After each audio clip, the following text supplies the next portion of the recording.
name's Jeff Brandeis. My career, I started truthfully in sports, playing baseball and basketball, and I love competition. I love to win.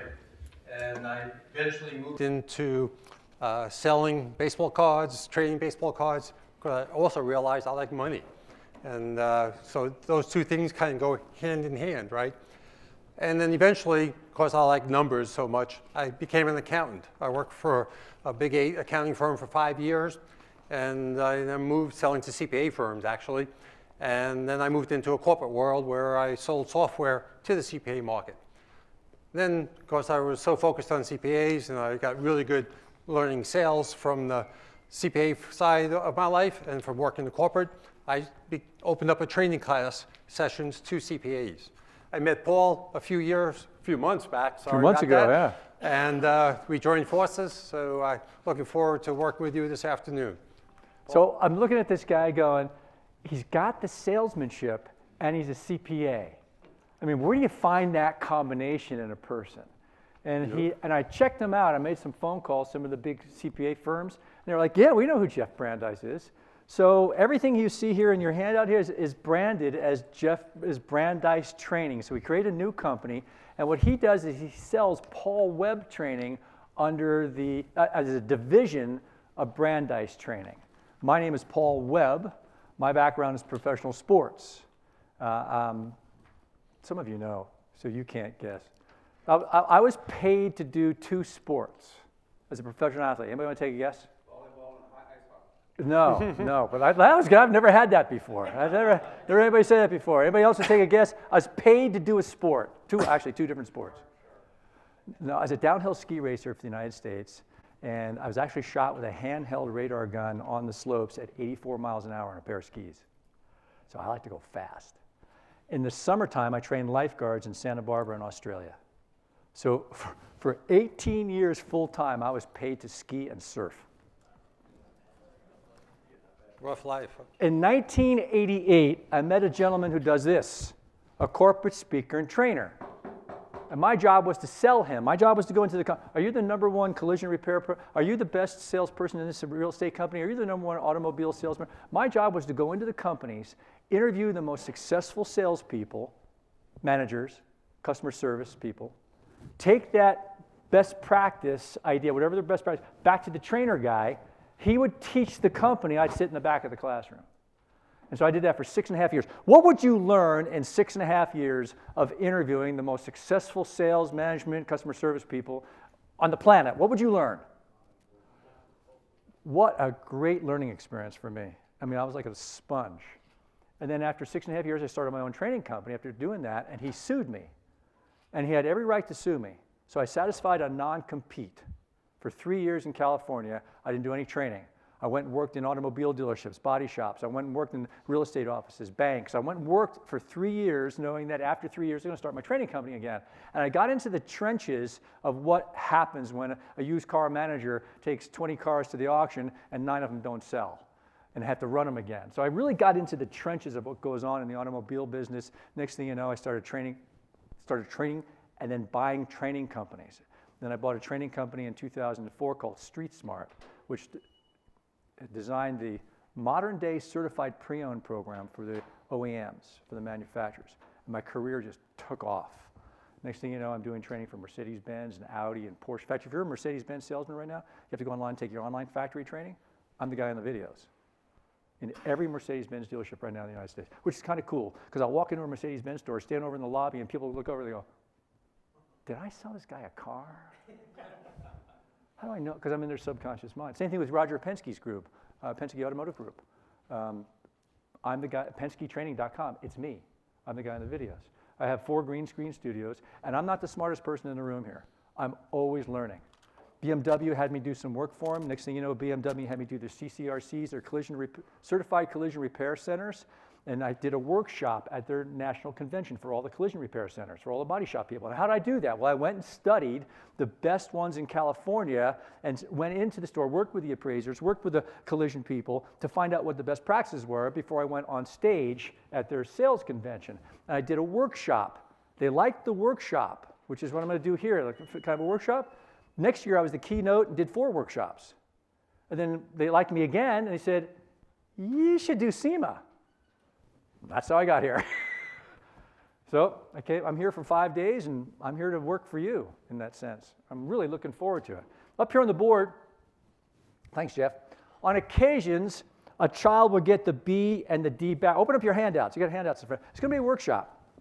On occasion, a child will get the B or the D backwards. My son was doing his 3s like this. Now, he's not dyslexic. That's just a lot of letters and a lot of numbers for a little kid to learn. You know what he said to me? Hey, Dad, it's an M on its side. That's a little kid's brain. He says, you're right, Harrison. It is an M on its side. Do you know when anybody ever know a child getting the B or the D backwards? Raise your hand. Anybody? Do you know a way to fix that? You get a big piece of paper and you put it on the wall. And you pre-print the letter B and have the child stand at eye level, trace it with their finger and say B. And at the same time, you trace it on their back. Bang! That'll fix it inside their head. Did you know that? You didn't know that, did you? You just learned something new. I've only been talking 6 minutes. And you've already learned something new. At any moment, you could learn something new today. And that comes from a program, watch this, a program called Accelerated Learning. Watch, Accelerated Learning, Accelerated Sales. You do not sell things, you teach people how to buy them. I'll say it again. You don't sell things, you teach people how to buy them. Very interesting. Your name, sir? Michael. I didn't know that was his name. His name is Michael. Now, I might forget your name, Michael. I can put other things on top of it. But Michael, a mind stretched by a new idea will never return to its original dimension. I can't take that information out of my brain. You can't take the information of drawing on a child's back out of your brain. By the way, you'll understand exactly how that works before you leave here today. How that works when you draw on somebody's back. But a mind stretched by a new idea will never return to its original dimension. Jeff, what is this? So I worked in the corporate environment for many years. Mike, who was my CEO and my boss, started every meeting that we had with his 3 guiding principles. So it would stay with us throughout the year, throughout the meeting. Number 1, do better than you did the day before. Very relevant. So turn to page, and you see our speaking style, we kind of tag team. Turn your booklet to the back, last page. So on your action plan on the back, write down this first item. Do better than you did the day before. Do better than you did the day before. I want to be a better speaker today than I was yesterday. I want to be a better, so the very last page, page 10 on the very back. So the first thing, now you don't have to write things down, but we found that when you do, it helps with the retention. We're going to have you do some writing, and I guess it's kind of a workshop. So one of the things is do better than you did the day before. Are you a better husband, a better parent? Are you a better business partner? Are you better, whatever it is. I'm not up here today just to do an average presentation. I want to be better. Every day I get up to be better at what I do. And I'm always I want to always learn. I learn from the audience. I learn from other people. I always want to be better. Jeff, what's the next item? In fact, I want to commend you folks too, because you're doing something this week to be better than you were the day before. You're attending this educational series, right? You're here today to learn, to take something away. So you'll be better than you were yesterday. So number 1, check, very good. Number 2, know that you work for the best company in the industry. So just write down best company. Best company. When you have that belief in your company, it's the best company. This is what Jeff's guiding principles were from a gentleman that he respected in business. Sir, you need a handout? You're good? Okay, very good. And number 3, Jeff. Expect and anticipate success. If you come into every day anticipating it, knowing it, feeling it, those are the mindsets that you need to have to guide yourself every day, every week, every month, and every year. So 4 years as an amateur ski racer, and 4 years as a professional ski racer. And I raced on the Intermountain Circuit, which is Utah, Idaho, and Wyoming. So I was racing where? Sun Valley, Jackson Hole, the big mountains. I raced for Snowbird. It wasn't the little, it was the big mountains. And so when I'm in the starting gate, I'm already what? I can already see myself on the little platform with the champagne bottle and the cardboard check with my name on it behind me. Before I started the race, I was always anticipating, who's the fastest learner in this room here today? Who's going to retain more information than anybody in this room? Who's the fastest learner over the next 5 days? What's the most successful, what do you expect? What do you expect to get? because your subconscious mind will actually take you to learning and look for those things and accelerates your learning process. So when you combine these guiding principles to what we're going to talk about in a minute or two, the 7 keys to success will empower you to do better than you are every day. So let's go through these real quick. 1 is passion. 2, belief. What's the third one, Jeff? Energy. And? Strategy. Number 5, bonding power, rapport, and trust. Number 6, communication. And number 7, commitment. Again, combine these 7 with the guiding principles, it will empower you tremendously. So this is how we're going to start our program. Also, on number 5 is where we're going to start. That's all we're going to do today is number 5. It's a 2-hour class, and so if you had 5 cups of coffee, the restrooms are out to the right. Okay, we're not going to be taking a break because it's a 2-hour class. It's a little bit. We're going to go really quickly through this. We can keep your attention and have you walk out here different than when you walked in here. So let me ask you a question. Do people like to do business that they like and trust? Yes. So write trust in your handout. There's a blank space on your handout. What's the most trusted profession in North America? Anybody know? Take a guess. Doctors, you're close. It's medical, but not the doctor. Keep going medical. Nurses, that's tied with pharmacists. Most mistrust, in fact, I got it up here on the board. Nurses. Most mistrusted profession, 2 of them tied at the bottom. What is it? Lawyers and who else? There it is up there on the board, lawyers and who else? You're absolutely right, sir. Used car salesman. In fact, we put that one up there. That's not actually a used car salesman. But has anybody ever seen Glengarry Glen Ross? Yeah, if you haven't, go rent it. It's got the F-bomb all through it, so make sure you watch it in the right audience. But it is, if you're in sales of any kind, you got to watch this movie. It is one of the great actors, great movie. It's all about selling. So today's challenge, how am I going to build better trust faster and stronger? Turn the page, and here's the tool. All right, so give me a tool, so when I walk out of here, I can go, because what? We all agree what? I'll ask that question again. Do people like to do business with people that they like and trust? Yes or no? Yes. Yes, so how can I be more likable and trustable? Here's the tool to do that with. So now we're on what page? What page is that, sir? Page 4. Top part of page 4. Everybody see the word neuro? What is neuro? What do I have inside here? Keep it simple. What do I have inside here? Brain, write down brain, because this is the part we're going to start writing. Brain. Next word. Linguistics. Oh, we're on page 4, sir, right there. That's got the place where you can write things in. What is linguistics? Anybody? Language right on top. It's easier to spell. Scheme structure lifeguard. I keep embracing the word. Exactly. So brain talk, programming. Sir, your name. This gentleman right here. Tim. If I'm going to program this laptop up there, if I'm going to program it, do I put information into it if I program it? Yes or no? Yes. Yes, he's right. Everybody write down input. And it's, William, can I have a computer remind me to do something 3 days from now when I turn it on? Yes or no? He's right. Write down output. So I've got brain talk, what? Input and again, you don't have to write, just we find some people enjoy writing, it helps with some retention. So I've got brain talk, input, and output. But the big word, there it is up there on the board. Brain talk, and now the big word is Neurolinguistic program. Please write these numbers next to the words as they come down the page. 35% visual, 25% auditory, 40% kinesthetic as you come down the page. Bless you. Now we're going to go back up to the top part here. It says Neurolinguistic program. Everybody say it. Ready, go. Start again. Ready, go. Neurolinguistic programming. Now that's the big word. Now watch this. Everybody look up here. What this really is this. Brain talk.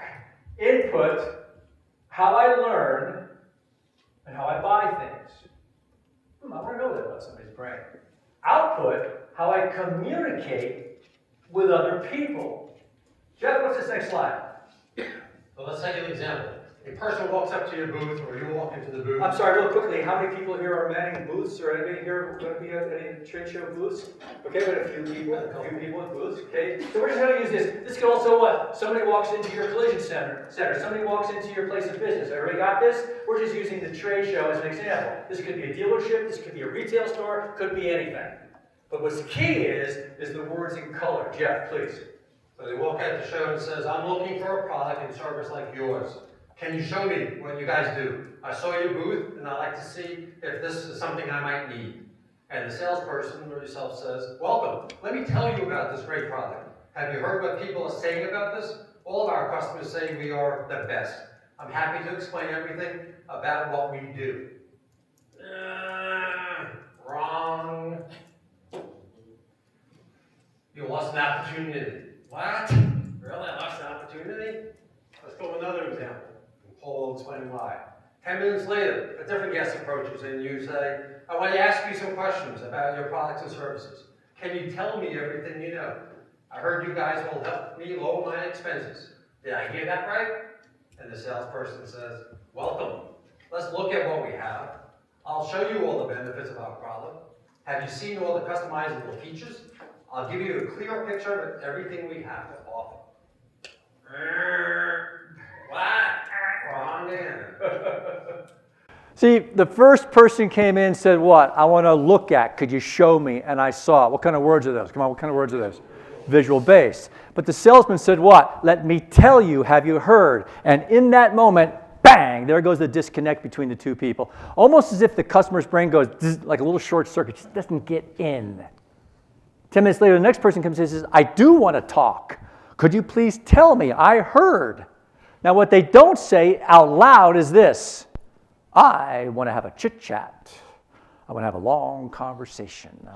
You would explain things to me in great detail. I want to hear what other people have said. I want you to tell me stories about your product and service. They don't say that out loud, but that's what they want. They want to have a chit-chat and a conversation. Because I have 4.5 hours. But the salesperson, and not trained, and it's no fault of theirs, they've just never been trained properly. Make the mistake and say, welcome, look at this. Let me show you. And look and show are what kind of words? Visual based. But the person came in and said, what? I want to ask you some questions. Could you tell? That's what? What kind of words are those? Auditory based. When I'm able to switch my presentation, my output, to match up with their input, bang! 3 times rapport and 1/3 the time. So if you put that in the box in the bottom part of your page, you'll notice there's a box very similar shaped. 3 times what? Rapport and 1/3 the time. 3 times rapport and 1/3 the time. What is that going to do with, well, rapport is trust. 3 times rapport and 1/3 the time, that's going to help me sell more products and services. I understand what? I said earlier, people don't buy things. You don't sell things. You teach people how to buy. I have to know how they learn. Everybody get that? I have to know how they learn. That's what this class is about. It's to identify the learning process of the person that you're communicating with, and to identify what you prefer and how you naturally communicate with, and then to switch how you communicate to triple your rapport in 1/3 the time. People like to do business with people that they like and trust. How can I build trust faster? Here's the tool.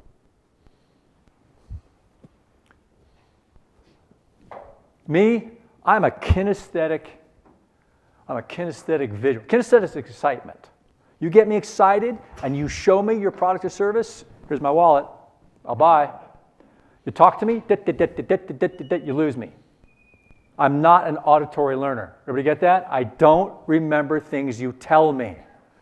If you say your name to me without me making Michael, that's his name, this gentleman in the front, I had to what? I had to look at his name tag again. Even though I met him outside, I didn't look at your name tag long enough to get that imprint. I'm a visual-based learner. That's how I learn. You tell me something in one ear, gains speed and goes out the other side. I do not process by sound. I process by what? By what? Come on. By sight. Everybody get that? I'm a kinesthetic. Kinesthetic, you can be more than one. I'm an athlete. I like to exercise. That's how I like the way things feel. That's a kinesthetic. Kinesthetic visual. So I'm a kinesthetic visual. You get me excited, you show me, I'll buy. You talk to me, you lose me. How do you tell what people are? How do you tell? There's 3 ways. The first is, learn them today. The first is the words that they use. So what would a visual person say when they come into your place of business? A visual person, what would they say? I want to what? Let's write some words down. Again, you don't have to write, but the writing does help with the retention. Write down C under visuals. You got that 35% there. Write down C, look, show. Now you have a way to get in touch with us by email and that QR code. And if you email us, I will send you the PowerPoint presentation. I will send you the handout in electronic format. because I'd like some of you to go teach this in your place of business. They've never seen us speak, so they don't know if you make a mistake. So you can go teach it. The highest form of learning is teaching. You go teach this to 3 or 4 coworkers, you'll know it better. Everybody get that? I'm an educator. I never thought I'd ever be doing this. This is indoors work. I'm a ski instructor and a lifeguard. But even when I was doing those things, I was still teaching lifeguarding. I was still teaching skiing. I've always been an instructor or teacher of some kind. Now I just happen to do it indoors. 3 times rapport and 1/3 of the time. So a visual, write down under visuals, write down a short sentence. It looks good. It looks good. Write down another visual-based word. Write down clear. Write down bright. That's a bright idea. Everybody get that? That's what? These are, I could picture those wheels on my car. Picture. Okay, ever get the word picture? Write the word picture. These are visual-based words. Now, if the visual people say it looks good, the auditory people say what? It sounds good. Now, you're getting it. Write down sounds under auditory. Said, tell, explain, ask. I invented a new word. You guys ready? Discussaholic. Write that down. Discussaholic. These are people that what? Your name, sir? Jim. They love to talk, Jim. And every company has people like this. They're great talkers. They come down the hallway towards your office and you go, oh no, here he comes. Because you know it's going to be what? Come on, what's it going to be? Now, I'm not picking on the auditory people, because the visual people can just be what? Just as inappropriate at times. When the person says, can you please tell me more? And the visual person goes, why? It looks good, buy it. We're going to stand around and talk about it all day long? Because remember, visual people are what? See, do. Everybody get that? This is not personalities. That's another program. That's not personalities. The Wilson program was a personality program. I talked to this gentleman earlier about some other programs out there. Myers and Briggs, that's a personality program. DISC training, that's a personality program. DESA, those are all personality programs. Introvert, extrovert, dominant, driver, ego, expressive. This is learning styles. This is different. This is how people learn, is how people buy. And when you identify that, what happens? Triple rapport 1/3 of the time. That's today's class. That's why I'm here. I want to learn how I can build rapport faster. Now, time out for just a second here. Let's back up here. Visual people judge everything on what they what? Come on, what they what? What they see. Auditories on what they hear. And kinesthetics on what they what? This may be new for some of you. What they feel. But where does feeling come from? What do I have 5 of? Senses. So I like to see and hear. Then I'm kinesthetic. Everybody say kinesthetic. Ready, go? Kinesthetic. One more time. Kinesthetic. Not a word you say very often. Kinesthetic. So we got visual, auditory, kinesthetic. What are the 2 senses that we're missing up there? Smell and what's the other one? Taste. So it's gustatory and olfactory. Those are the other 2. Human beings' survival on this planet. Which of the 5 senses is most important for survival? I got this wrong, by the way. Anybody know? You got it. Smell. I'll prove it to you. The lights go out. We could still all stay in here. That's darkness, which would be what? Visual. Everybody get that? This projector could make a buzzing noise. Irritating, auditory, but we wouldn't have to leave. Could get hot, sweat, cold, shiver, not within a certain realm of comfort level, kinesthetic, we still wouldn't. But if the smell of chlorine gas comes in here, guess what? We're gone. Steve Wynn Casino, pretty smart guy? Pretty smart guy. You pull up out front and the valet parking. What's he got pumped outside? Aromatherapy, already engaging outside. Engaging the most important of the 5 senses. Go walk over to the Wynn Casino. You'll get it. So you haven't even gone inside yet. It's pumped outside in the valet parking area. Smart man. Visual, auditory, kinesthetic. So we got some visual words. We got some auditory words. Let's write down some. So if the visual people say it looks good, the auditory people say it sounds good, the kinesthetic people say it what? It feels good. Now you're getting it. Write down feel, follow, check out, test drive, grab, pull. I do a lot of work for the OEMs, service drive. We do a lot of work with the service advisors on the service drive. The customer does this. The wheel's pulling to the left. So what kind of word is pull? Come on, what kind of word is it? Everybody say kinesthetic. Ready, go? One more time. It's a kinesthetic word. So under kinesthetic, write down talks with hands. And it's not Italian, it's kinesthetic. People go, oh, Italians. No, it's kinesthetic.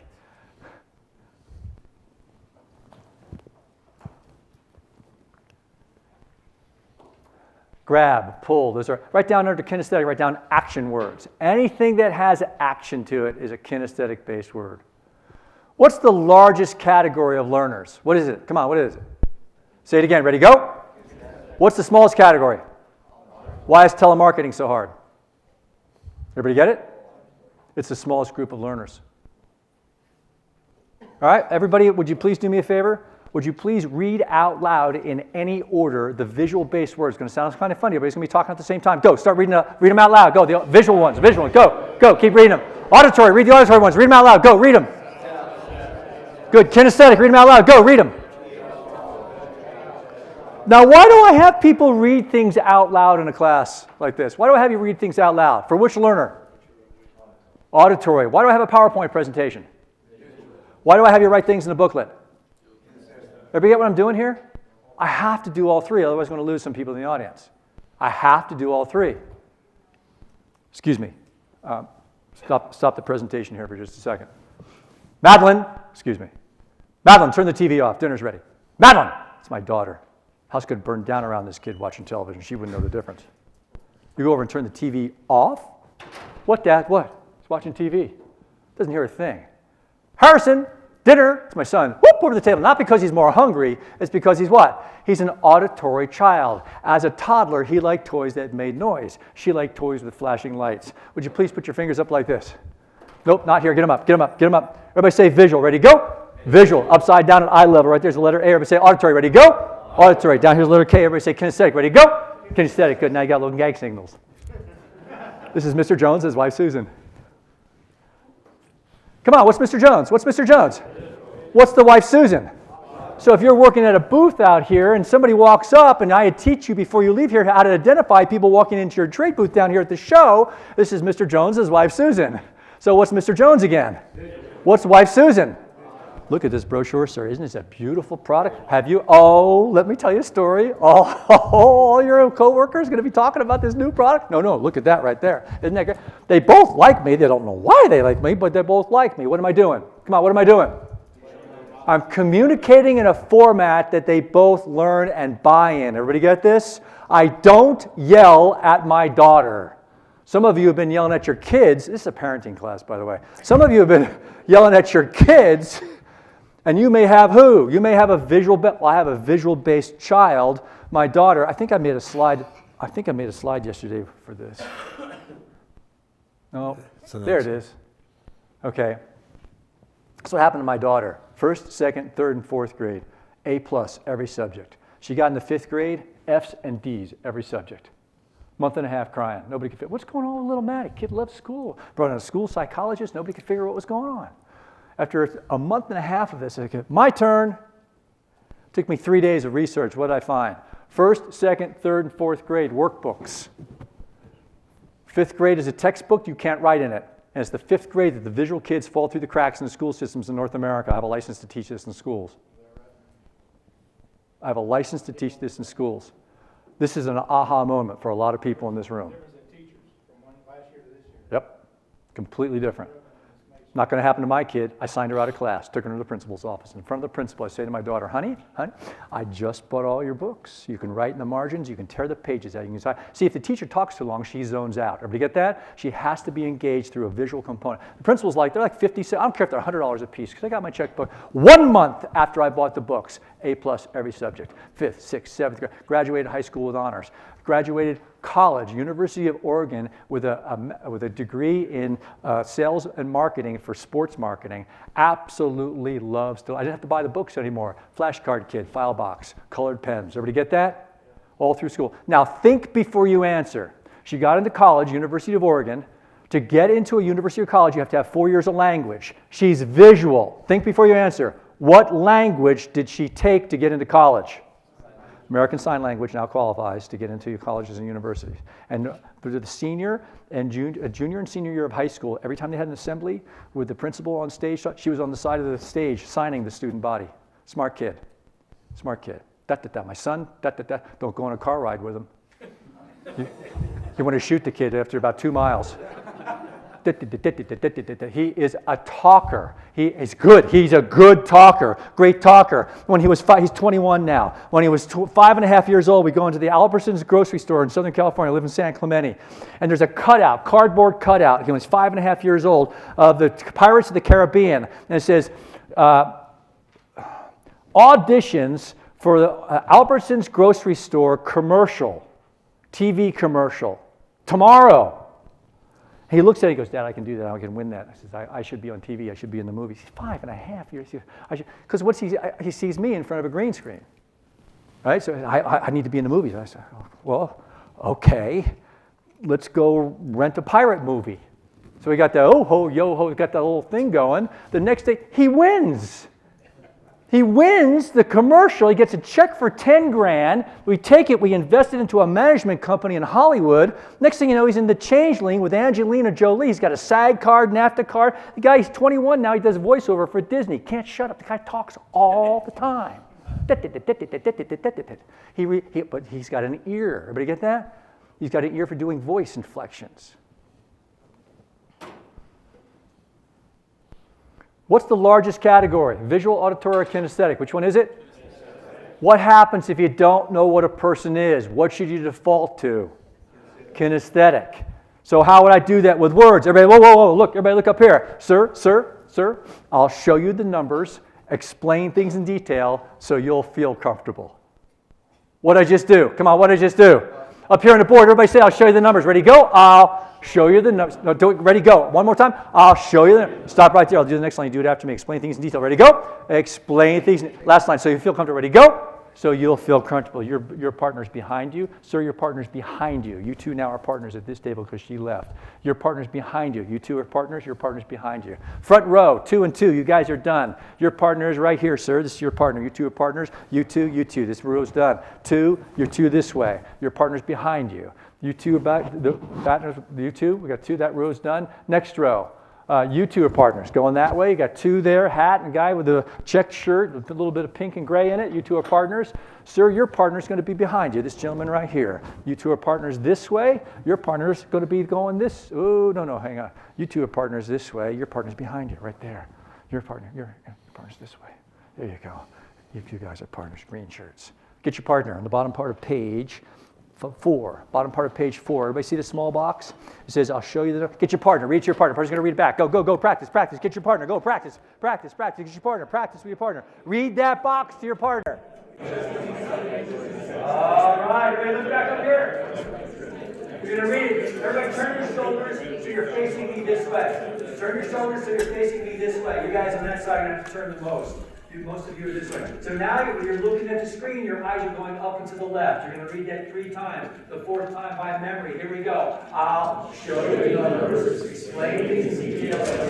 One more time. Go. I'll show you the numbers. Explain these details. 3rd time. Go. I'll show you the numbers. Explain these details. 4th time. Go by memory. Go. I'll show you the numbers. Explain these details. You can sit anywhere you want to sit. Don't stand over there. When I have your shoulders. Now, who would this appeal to? Come on, who would this appeal to? Everybody. What about your marketing materials? What about your follow-up? Because if I call on your place of business, well, first of all, I'm not going to call. I'm just going to show up because I'm what? Kinesthetic. Do we get that? What's the mistake we've been making in the internet in the last 25 years for internet leads? We've been calling the internet lead. If I wanted to talk to you on the phone, I would have called you on the phone. I texted you an email because I don't want to talk to you. Do we get that? So you try to call me on the phone, you are wasting your advertising dollars. Everybody get that, just that? I go into internet departments and companies and change their conversion ratio at least 6 percentage points. They're at 6, now they're at 12. That's a huge conversion rate. Just by doing this one adjustment. Lexus asked me to change their follow-up letter when it had a mailer, 6.2% increase in mailer because I made the general mailer that went out had visual, auditory, kinesthetic words. Who did it appeal to? Everybody get what's going on here? And you're different when you walk out of here and when you walked in here today. And you can use this the rest of your life. I do not yell at my daughter. I yell at my son. He gets it. I text her, she cleans her room. Isn't that wild? Jeff, this is just a little bit out of order, but I'm going to do it right now. I had a client bring me into Denver and to do a 2-day leadership management course. And we had people come down from Cody, Wyoming, like a 7-hour drive. And I was teaching the visual, auditory, kinesthetic on the second day at 1 o'clock. I could tell this guy in the front row here was emotionally moved because of this material. And at the end of the second day, he comes up to me before driving back up to Cody, Wyoming, says, you know, I have a 17-year-old son with Down syndrome, and I've always known him to be highly visual. And I didn't know this about Down syndrome. People have very, very big challenge with language, huge. So they rely more on the people that interact with them on visual. He goes, I had no idea how visual my son was until today. And I love my son dearly. I'm looking forward to going home and seeing him. I thought, wow, that was really impactful. For me to hear that, I think, I want to stay in touch with this guy. And so I did over the next 3-6 months, I started coaching him. And we found out that his son would stand, big guy, 17 years old, would stand right in front of the television. And so they would tell him to sit down, but tell him as what? Come on, which one is it? So I had them create a 3-ring binder for the living room, the bathroom, the car, the garage, the kitchen. And every time he would stand now in front of the TV, they would get the living room 3-ring binder on the second page laminated, the top half and the bottom half. The top half was a stick figure drawing of a boy standing in front of the TV and mom and dad with sad faces. On the bottom half of that was the boy sitting down and mom and dad with happy faces. He'd stand in front of the TV, they'd get the booklet, show it to him, he'd sit in the chair. Everybody get that? They said it was amazing. And I stayed in touch with him over the next couple months. And then all of a sudden, I got an email.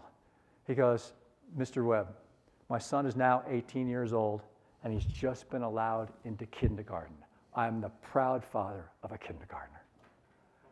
And I had no idea. You have to be potty trained to get into kindergarten.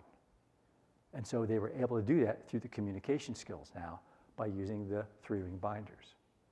So this is an aha moment for a lot of you in this room. The impact of what we do when we teach this is think about your marketing materials. Think about your phone calls. Think about who you hire to work on the phone. If the person is highly visual, highly auditory, who will work better on the phone? Well, if the phone person is highly visual, they have to always use a script. That has to be prompted because they will forget what to say. So as long as they're being prompted, they can still do well on the phone, but they have to be script driven. Everybody get that? Otherwise, they'll forget even how to answer the phone. Neurolinguistic programming, NLP, visual, auditory, kinesthetic. So you notice this, the visual and the auditory. What did I do with the blending of the color? Everybody see what we did here? We put the red and the blue together because it's a combination of the two. 3 times rapport in 1/3 the time. Jeff, what do we got here? Is this me or is this you? It's you, sir. It's still me. Visual learners, buyers. So what page are we on? Let's go. Ooh, turn your page. We were on page 4. Go to page 5. On page 5, it says on the top there, NLP, Neurolinguistic Programming. Now, it says brain talk input. Underneath the broad line, it says using VA cable triplet. What's on the bottom? There's the 35. Now, why did I have you write the 35, 25, 40% on the previous page? Come on, why did I have you write it? For you remember it, exactly. It's the kinesthetic. Now, you can read through that book, that page a little bit later. Go to the next page. Some of you are going to read through that tonight. Next page, show, bright, clear. How to communicate with a visual person. Your visual person wants you to talk to them precisely. Does a visual person want a lot of chit-chat? Yes or no? No. Get to the point. Show me the product. Get me out of here. Everybody got that? Because they're what? See, do. Visual people are very, very... Now, you take that and add it to different personality types. Oh, now I've got a real tool to use when you add it to personalities. We'll come back to this page. Go to page 7. Top part of page 7, it says eye accessing cues.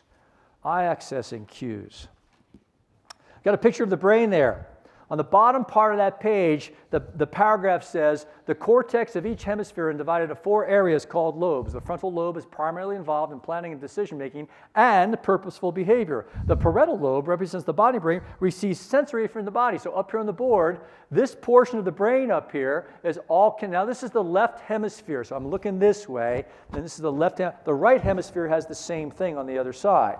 So this is the frontal, parietal, add them together, that's the kinesthetic. If you have a motorcycle, let's say a stroke victim has less blood flow to this portion of the brain, what will occur physically? Face sags, speech slurs, leg drags, hands tremble. What are all those? Those are motor skills. Everybody get that? It's different. Now, if you hit the back of your head here and bruise this portion of the brain, what happens? The visual side. I am a snowboard instructor. I teach snowboarders how to teach snowboarding. I'm up in Mount Tremblant up in Canada with the senior executives from Mercedes-Benz Canada, and we're skiing and snowboarding for the weekend. I'm on snowboards. Now, does anybody here ski? We got any skiers? When you're skiing, you come onto a flat area, you can skate across the flat. You got independent leg motion, you got poles to propel you. Snowboard, you can't. You get stuck in the flats, you got to hop or wait until somebody comes by to pull you. So what do? You skip a turn to maintain more speed across the flats to get to the next pitch. You got snowboarders in here? Okay, I'm snowboarding. I'm an instructor. I'm going 8-9 miles an hour, it's gliding across. It's a little bit icy. I got lazy. I caught a heel edge. Yeah, you know what it's like. It looks like this. You ready? Watch this. Wham! I hit the back of my head so hard. Where did I hit it? I hit it back here. I hit it so hard. Get ready to hit the W key. Ready? Hit the W key. Go. Hit it. And bring it back. That's what it looked like. When I was laying there in the snow, it went white and then sparkles as my vision came back on. Anybody here ever hit the back of your head? Yes. What'd you see? Oh, yours went black. Oh, you hit harder than I did. Yeah, I had a guy in one of my classes. I asked him what happened. He said he was playing a softball pickup game, and he was playing catcher, and he was in too close, and the guy came around with a bat. Hit him in the back of the head, put him right down in the dirt. They came over. They had him sitting up. He could hear, he could feel, but he couldn't see. Isn't that wild? And then it went white, it went black, then it went white, and then it went sparkly. So you see stars. Football players will get helmet to helmet right there. It's called getting speared. And they'll stand up on the football field, wobbly legs, nausea, and they got ringing in their ears. They got their bell rung. These people see stars. Why am I teaching this to you? The back of your eye socket has nerve endings. Top, middle, and bottom. Concentrate. Now there's nerves all along the back of the eye socket, but there's a concentration in the top, the middle, and the bottom. So this is looking towards me. All right? Your name, sir? Jeffrey? Well, Jeff, would you please ask me, hey, Webb, everybody calls me Webb. I just go by my last name. Say, hey, Webb, what kind of car do you drive? Hey, Webb, what kind of car do you drive? Watch my eyes. As I think of the answer, my eyes go up and to the left. Because when my eyes move up, it fires off the nerves in the bottom of my eye socket, sending signals to the visual cortex of my brain and creates pictures. Everybody get that? The first way to tell a person's learning style is the words that they use. The second is when you ask them a question, watch where their eyes go. Visual eyes will go up, auditory to the side, kinesthetic eyes will go down. That's why I had you put your fingers not here, but here. Everything I do here is for a reason. Everything. So, up here on the board, visual eyes go where? Come on, where do they go? Up, auditories go where? Kinesthetic eyes go where? Has anybody ever shown this to you before? Never put a contract in front of a customer down and to the right. Have you ever heard anybody say, I'm downright angry? You've never heard anybody say, I'm downright happy. But things are looking up today. If I get Mike's eyes to go up and to the left, it puts him in a better mood and he buys more. And that's why fast food restaurants put the most profitable items on their menus up and to the left. Homework page. Last page. Page 10. Turn to it, please. Please write down adjust VAK to everyone. These are your homework assignments. Next item.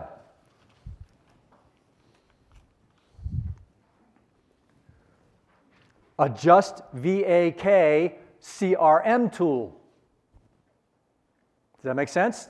What's your CRM tool? What do you use for customer relations management? What software do you use in your company, sir? Do you use a company that you have Outlook or anything that you use to keep track of your customers electronically? What is it?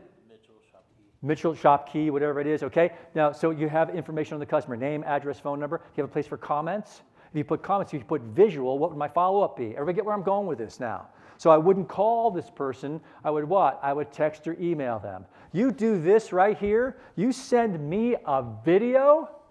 Hey, Mr. And I did this for Mercedes-Benz, for all the service advisors.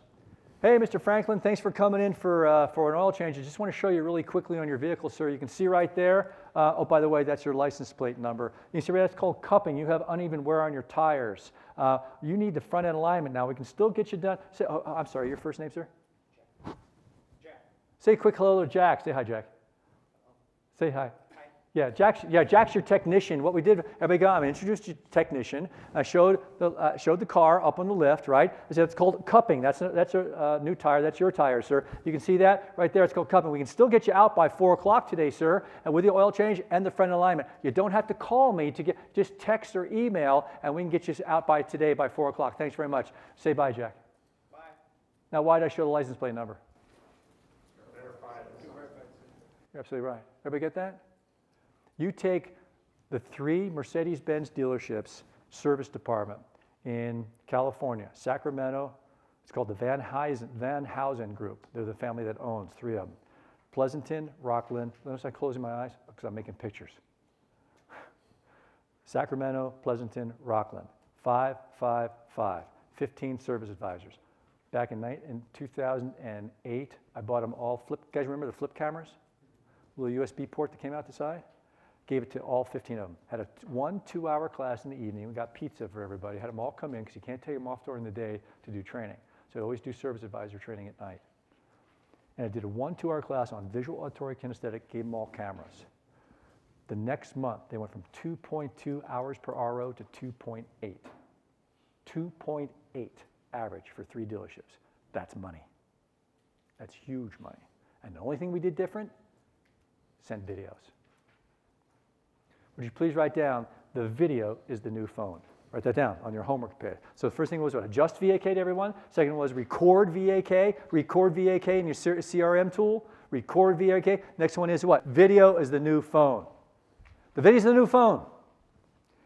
I'm pumping gas, the gas pump, Jeff. I'm pumping gas. It's got a video on the gas pump trying to sell me something inside. Everything's got a video on it today. Yep. Send videos. Everybody get that? Send videos. You want to do follow-up from this trade show that you're here, you send videos. If you're here to sell or to buy, either way, you want to negotiate a contract, send a video. I'm interested in your product or service. Please get back to me immediately. If you're really interested in bringing in a new product or service, send videos because you get people engaged. Say it again?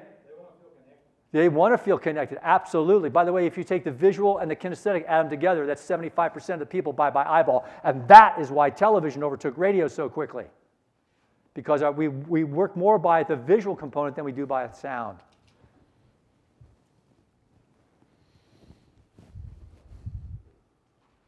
Visual words, show the product, videos, screens. The video is the new phone. Auditory learners. What is this? What are these? What are these? These are sounds. I'm going to say something. This is a great product. I'm going to say it again. You're going to say it after me, okay? It's a forced whisper, emphasis on the word great. Listen to how I say it, then you do it after me. This is a great product. Ready, go. This is a great, oh, come on, pump it up. Ready, go. This is a great, good. Now the auditory people are going, yes. And the visual going, why do you do that voice? That's stupid. Because they don't care how things what? Sound. They care how things look. You got a dirty bathroom, I'm not going to buy your products or services. Everybody got me? You got cigarette butts outside the door on your particular place of business? I'm not working with you. Because they judge everything on how things look. Isn't that interesting? That's why branding is so important. They think out loud. Everybody say that. Ready, go? They think out loud. This is not my pen. I got to put that one back out. I've got any extra handouts. We'll make them available for everybody on the way out the door. These pens, they come from PBG. We've got to put that back. Now, this is not mine. I got to leave this. What am I doing? It's thinking out loud. And if you work next to somebody that does this all day long, you want to shoot them because they just do this all day long. They talk, they have to talk to get it. I'll say that again. They have to talk to get it. Auditory people, you ask them, would you like to go out to dinner? They'll look right at you, then their eyes will go to the side, and they'll go, would I like to go out to dinner? They'll repeat the question back. We had a guy when I was working in a dealership in Los Angeles, we called him Three-Peat Sam. Because whatever you said to him, he'd say it back to you. Hey, Sam, you want to go to lunch? Go to lunch. Yeah, lunch is good. Let's go to lunch. You want to shoot the guy. He does this with everything you say. We gave him a nickname, Three-Peat Sam. He'd say it back to you. It was like that guy on the Tony Two Time on the movie, 22, Tommy, let's get the paper, get the paper. You know, he'd always say it, everything back, 2 or 3 times. But he has to say it. Well, my son, what's my son? Come on, what's my son? Auditory based. He's 5, 7 years old. My wife would yell down, Harrison, come upstairs. He's standing there. I'd look at the kid, go, yes, Mom, coming. He'd say, yes, Mom, coming, and walk up the stairs. If he says it, he's got it. Everybody get that? He has to say it. That's the auditory brain. Doesn't make any sense to me. I have to see it. I'm visual based. Jeff, what do we got here? So one great thing about auditory family members and teammates, you'll never have to say, I wonder what they're thinking. Because why? They're always talking. They're always talking, and they will tell you. They'll tell you. Paul and I were on a call just last Friday, and Tom, Great guy. Great guy. but he just kept going. Finally, Paul just said, hey, Tom, get to the point. And I felt as though I had enough rapport with this guy. Yeah, I could say this to him. You know, but what visual people end up doing when the auditory people just start going off into a little tangent is you start finishing their sentences for them. Yep. Did everybody get that? Yep. Because they can't do it quick enough. It's true. Kinesthetic, watch for shifting. Now, what does that mean, watch for shifting? They're going to do, I'll give you an example in the automobile industry. I thought you said I could get 2 golf bags in this trunk. What's said? Come on, what's said? Well, let me explain where the seat release is. Everybody get that? Explain. So now, 5 minutes later, the same person says, well, didn't I see something about a lumbar support? Let me what? Show you. They switch you. This is not a beginner's program. It's called a master's program. I don't teach beginner's program because you make beginner's money. I teach a master's program, make master's money. That makes sense to me.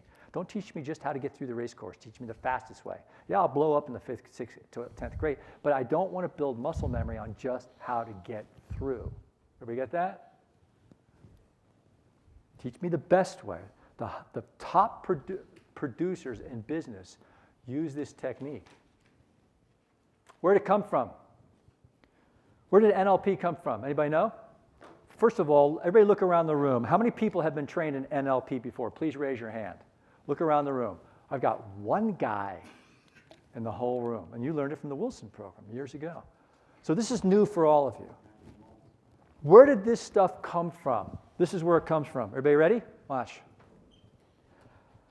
How was therapy and counseling done years ago? In the late 60s into the 70s, it was always what? A therapist counselor sitting down with a steno pad or a pad, and one person on a lounge chair or a couch. It was always what, though? One-on-one. Until this woman comes along by the name of Virginia Satir. And she says, she invents family counseling. You mean to tell me you're going to bring the husband and wife and the kids in at the same time, disclose intimate feelings in front of each other family member? Yup. No one had ever done this before because it was always one-on-one. And she invents family counseling. Well, she needs someone to help type out her audio tapes of her sessions. She's renting a room to a math major by the name of Richard Bandler. Now, this is the early 70s. Bandler is a math major. Math is what we refer to as a hard science. 2 + 2 is 4. It's not 3.8. It's 4. Psychology and psychiatry are what we call a soft science. Okay? How do you measure I have more self-esteem? It's a moving scale from individual to individual. Everybody get that? What's another soft science? Another soft science would be creative writing. Okay? What would be a hard science? Chemistry.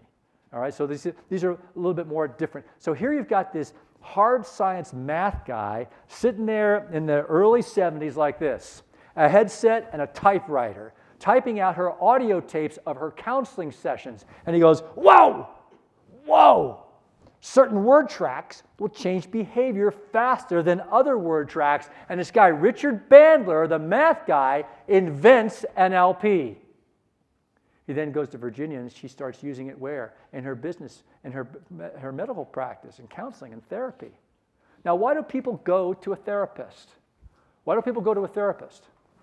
They're afraid of something. I'm afraid of intimacy. I'm afraid of success. I'm afraid of spiders. I'm afraid of flying in an airplane. So they go because they're what? They're afraid of something. I have a fear. I need to get over a fear of something. So that's why people go to therapists and counselors. So now you're the therapist. Everybody in this room, you're a therapist. Your patient is V. What's V stand for? Come on, what is it? Visual-based. And the fear, let's see, we use this as an example. We got them here in this building. A fear of riding in an elevator. Okay, you're the therapist. How would you change your patient's fear of riding in an elevator? You show them the building plans, the blueprints. They can see when an elevator moves up inside the elevator shaft and the electricity goes out, an automatic switch goes to a generator, moving the elevator car from in between floors to a floor and opens the doors automatically.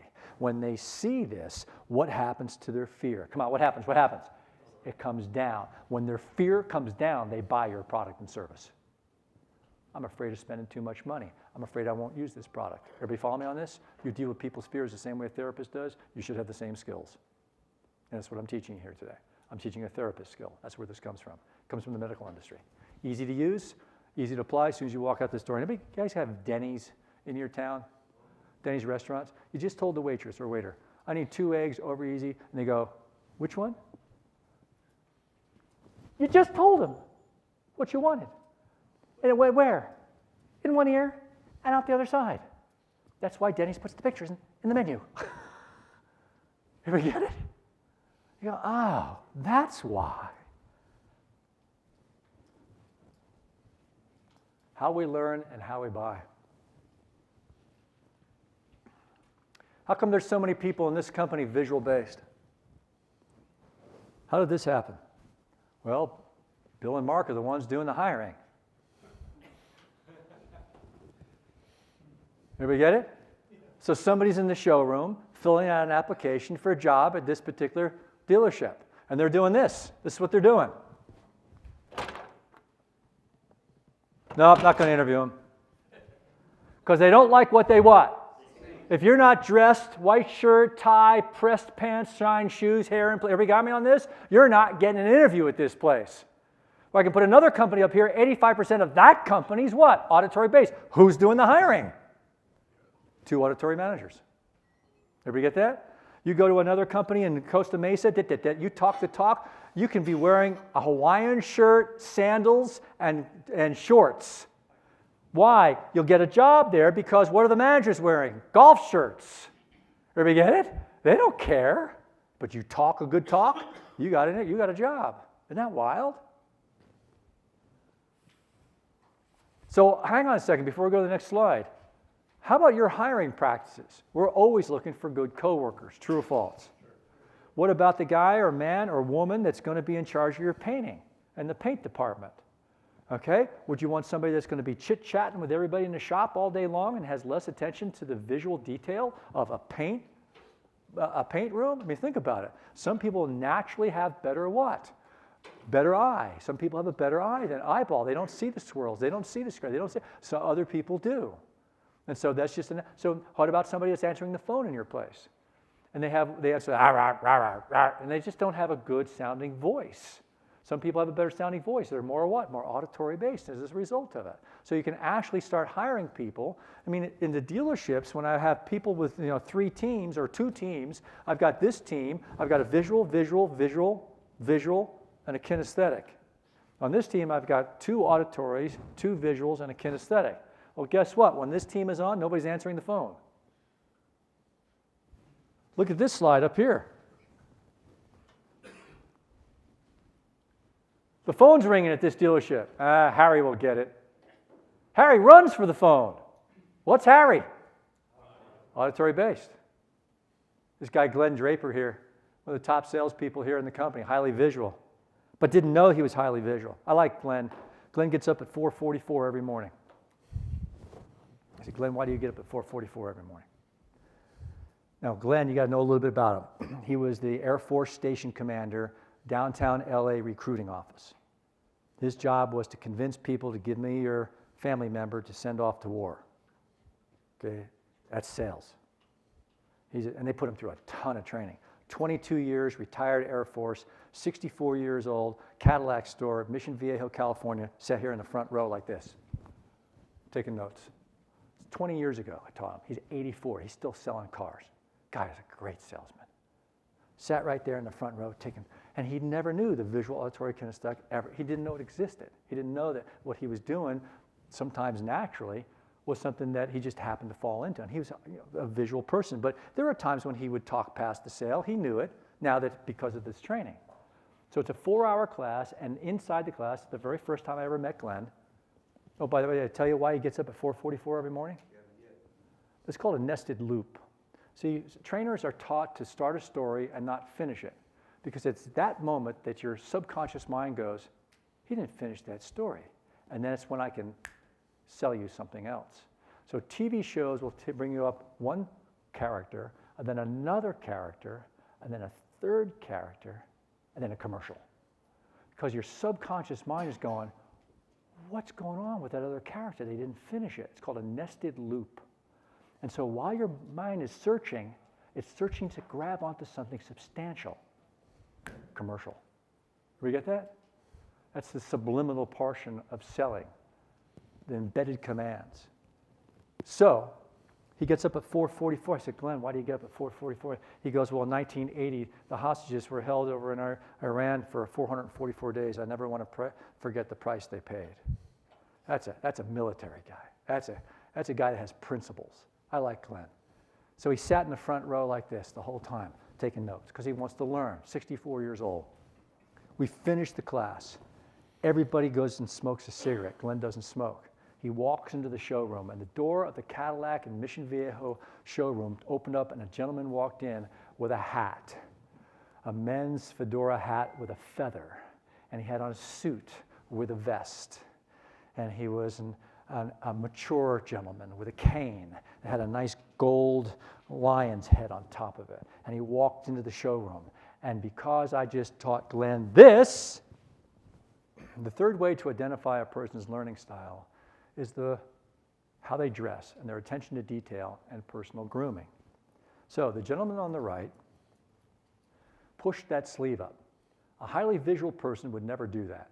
They would roll it or fold it neatly. But he pushed it up, and those are what we call unsightly wrinkles. A little hard to see with the contrast of black on black. Hair is shaggy, front collar of his shirt's worn out, and he didn't fold the papers exactly corner to corner, less attention to visual detail. So what we have by appearance is a kinesthetic auditory. The gentleman on the left, that button undone, is a comfortable look, comfortable, kinesthetic, look, visual. Tight sideburns, clean shaven, every hair in place, a nice leather jacket. I have a kinesthetic visual, a kinesthetic auditory. The first way to tell people's learning styles is the words that they use. The second is where their eyes go. The third, how do they dress, attention to detail, and personal grooming. And in the other side of the showroom, after Glenn had just learned this material, this gentleman walks in with a hat, with a feather, with a vest, and the suit, and the cane. And he immediately identified him as being what? Everybody get it? What? Visual base. So Jeff walked over and said, hello, I'm happy to help you. The gentleman said, I want your most expensive Cadillac. And Glenn had just come out of the class which said, don't what with these people? And Glenn went, it's this one. The one in the showroom, fully loaded. And the man went, I'll take it. And Glenn said, have a seat. And he went over and sat down. And Glenn went to the desk to come back with the pencil, the first presentation, and he said to the managers, I don't know what I have here, but I just came out of Webb's class that said, don't talk to these people. And how they buy, boom, boom. He came back, showed him the numbers, and he goes, show my wife. And Glenn went, oh, it couldn't have been that easy. So 20 minutes later, without any conversation, a woman walks in the door with a yellow hat out to here. Looks like she just came from the Kentucky Derby. Everybody get it? And he stands up, kisses her on the cheek, and he goes, it's this one. She goes, beautiful. And they both sat down.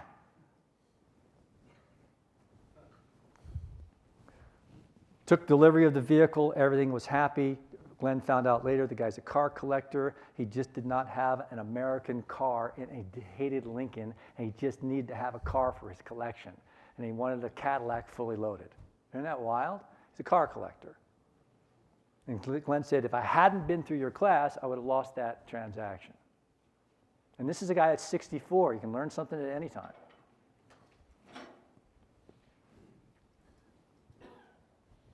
Mercedes-Benz doesn't know who's driving the car, so what do? They built it right into the car. There's your picture. Picture for the visuals. Beep, beep. Shake the wheel for the kinesthetics. Personal story. I told you to clean your room. You never listen. How many times? This was happened to me as a kid.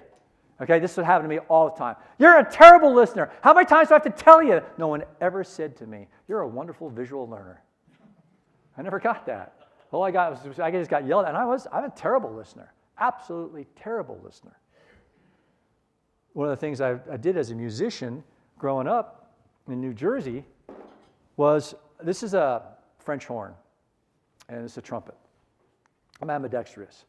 So at the age of 16, small bore brass, at the age of 16, I was a first seat, first chair New Jersey State Symphony French horn player at 16. At 17, I had a double high C on a trumpet.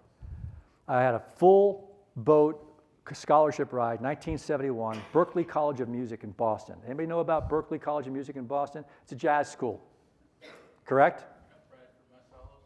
Say it again?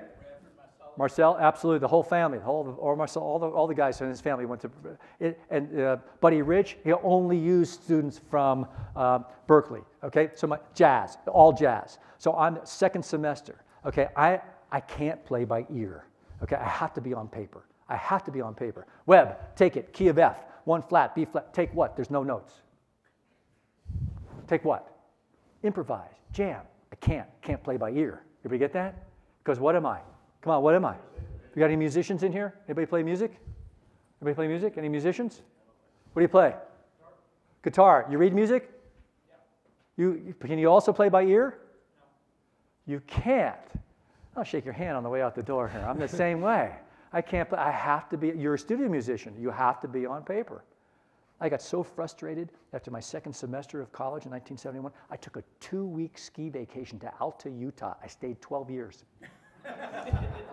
I dropped out. I can't do it. I can't play by ear. Everybody get that? I can't do it. It doesn't fit in my head.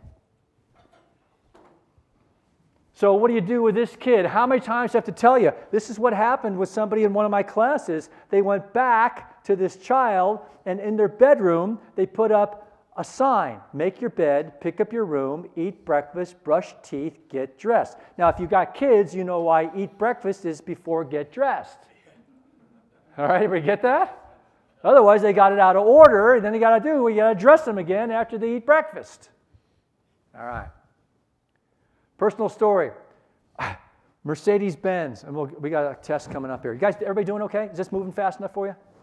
This moves pretty quickly here. We're going to do a few more things here. We'll wrap things up. 2-hour class, VAK, Mercedes-Benz, Carlsbad. I'm taking stuff out to the car, back and forth, because I travel with electronic. I'm sorry I've been talking behind your back sometimes here, Mike. So second time to the showroom, the general manager comes out of his office. Now, he was in the class upstairs. He goes, come here, close the door, sit down. What? They want to put my 5-year-old on drugs. Who? School called. Says he's disruptive in kindergarten because he talks too much. They want to put him on, they said if they don't put him on meds, they're not going to allow him back in school. Do you think this VAK might have anything to do with it? I said, whoa, wait on a second. I got to ask you a couple more questions here. Are there any other brothers and sisters? No, only child. All right. What about a little bit about mom? Tell me about mom. Well, mom speaks 2 forms of Chinese, Cantonese and Mandarin, and 3 other languages, and English. Mom speaks what? 5 languages. I'm going, whoa. Does she work? No. Full-time stay-at-home mom. Now, do you have the same picture in your head that I have in mine? That mom's been doing what for 5 years? What's the kid wired? Come on, what's he wired in his brain? He's an auditory. He's a talker. And by the way, this happens between the ages of 3 and 8. It's the same time that your personality is set. What sets your personality? Is it nature, our genes, or nurture? It's thought of until 8 years ago, 50-50. It was always thought to be 50-50, our environment and our genes. Nope, it's changed. It's because of epigenetics of what gets through the mitochondria to affect the genome inside and the DNA. Guess what it is now? It's 30% genes, 70% environment. So I can take people that have a tendency for a certain body shape, put them around where? The equator, and let them work the rice fields, and 1 generation, the genome will change. Isn't that wild? It's not, you're not stuck with what you have. That's the beauty of this. And it's the same thing with your learning style. When you walk out of your personality traits, all these things are developed between the ages of 3 and 8. But at any moment, even the 65, 4 years old guy, Glenn Draper, can make a change. So here we've got this kid that is naturally, by his environment, everybody get it? Because mom's been talking to him. What's he wired as? Come on, what's he wired as? He's the auditory base. He's a talker. So I said, okay, here's what I want you to do. Whew, man, this is good. To call the school and tell them no meds. By the way, they can't all have ADD. Okay, everybody follow me on this? They can't. They can't. So I said, this is what I want you to do. Tell the school there's a special code you're going to teach your sons called quiet time. And you go home and you get a clicker, TV clicker, and you sit them down. A 5-year-old will get this. You put them down in front of the television, and you take the clicker, and you say, son, and you turn it up really loud. And then you put it down again. Then really loud again, and then down again. Then him turn it loud, down again. Say, son, I want you to imagine that you have a clicker right here. And what we're going to do is we're going to turn the volume down. Okay? We're going to turn it back up, and we're going to turn it back down. All right? Everybody watch what we're going to do here. So we'll practice right now with the ABCs. Okay? Ready to watch? And your clicker button is going to be right here. And when we turn it back on, you can turn it back on right down here. So we're going to do this. Let's practice, son, right now with the ABCs. A, B, C, D, Q, R, S. See, you can't stop the talking, but you can stop it from coming out. Isn't that wild? And 3 weeks later, I get an email. Thanks very much. No medication saved my family. That's why I get up at 4 o'clock today to be here, because somebody in this room is going to use it with a kid. Everybody get it? Then you're going to use it where? With a coworker. Then you're going to use it with a customer. And that's why for the past 31 years I've been teaching this. Yeah, you make more money. Absolutely. But you first practice it with your family. Then what, Josh? Then I got you. Then I got you. Then you're going to use it at work. Some of you are sitting here going, now I know why that first marriage didn't work out. That's not today's class. That's a different class. So the school called, says he's disrupted, won't start talking. And that's where we put it. And that was the fix. All right, you guys got your partners? Everybody got a partner? All right, this is where the rubber meets the road, so to speak. Page 4. You wrote down some words. Is that correct? There's a workshop. You wrote down some words. You wrote down visual, auditory, kinesthetic. Now you're going to get your partner, and you're going to practice with your partner. I'll give you an example. I've got Jack up here in the front of the room, so here we go. Jack, show me the trunk. What's the word show? Come on, what is it? Okay, then he says, watch me hit the golf ball. What's watch? Come on, what's watch? Did our sentence have to connect? No. As long as you put what? A visual word in a sentence. Then I'm going to go again. I could picture myself in a convertible. Then he says, it looks nice outside. Everybody get it?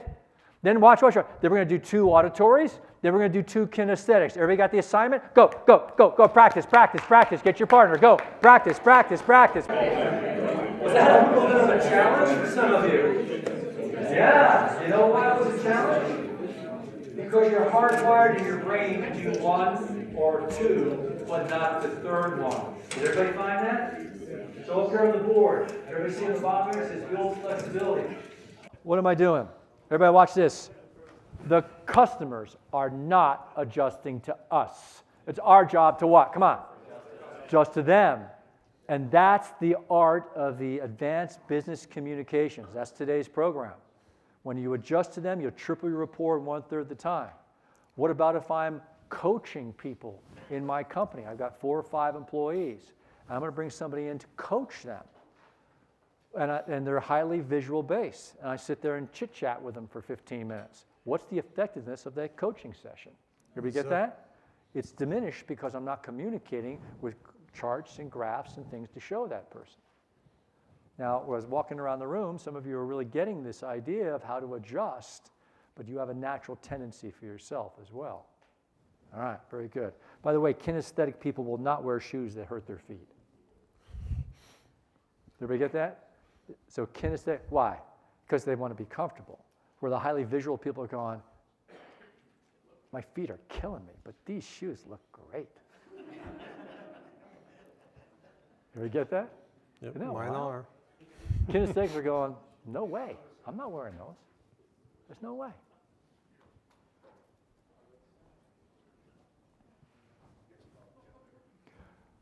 Who is this person? Come on, who is this person? I want to look at a family vehicle. Could you show me something in dark colors? I saw your ad. Who am I? Who am I? Who am I? Next one. I'm going to ask you some questions. Can you tell me about this warranty? I heard it's a good time to buy. Who am I? Listen to the next one. I want to look at a vehicle, talk it over with my spouse. If they feel comfortable, make you an offer, but it has to fit our budget. Everybody get that one from a visual, auditory, kinesthetic. Am I teaching you to be better listeners? Do we need to be better listeners? This is a listening skill, and once you identify what people are, we put it into our CRM tool, our follow-up changes, our coaching changes as a manager and leader of our place of business, our recruiting changes to balance out our teams. Think about that. All of these things now, tendencies of people's learning styles. So, and it's what we prefer. That's why during that little exercise just then, some of you had some aha moments up here on the board. What's the point? The customers are not adjusting to us. It's our job to adjust to them. That's the point. Next page in your handout. Page 5. I said you can read that tonight. Page 6. There's some more words and sentences on there. Good. Page 7 was a picture of the brain. Oh, opposite the eyeball, would you please put the letter A? Above it, put the letter what? V. Very good. Below it, put the letter what? K. Now you got it. It's the VAK program. By the way, 31 years ago, I started teaching this, and then I went to be formally trained. And I went to Philadelphia for a class for 10 hours, 9 days in a row, 90-hour class. Cost me $18,000 to get into the class. I got a practitioner's license in NLP. 7 years later, I went to London, and 10 hours a day for 10 days, and another 100 hours of training. I got my master's. So I can now publish. I work in school systems. I work with law enforcement. I work with CIA agents, FBI agents. I work with, next week or the 14th, I'm working with 45 district attorneys for the county of Riverside. I teach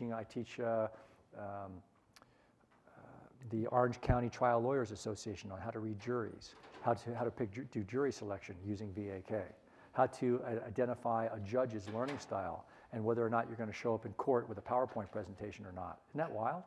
And who's Bull? The trial lawyer. Is it a TV? Yes. See, I don't own a television. I'm too busy doing video editing. I could work 24 hours, 7 days a week and never be caught up. When you own your own company, you have to know. So I schedule surfing. I schedule mountain biking. I have to. If I don't, my brain will blow up. I will actually overwork myself because it's just my nature. So I can't own a television because I'm totally.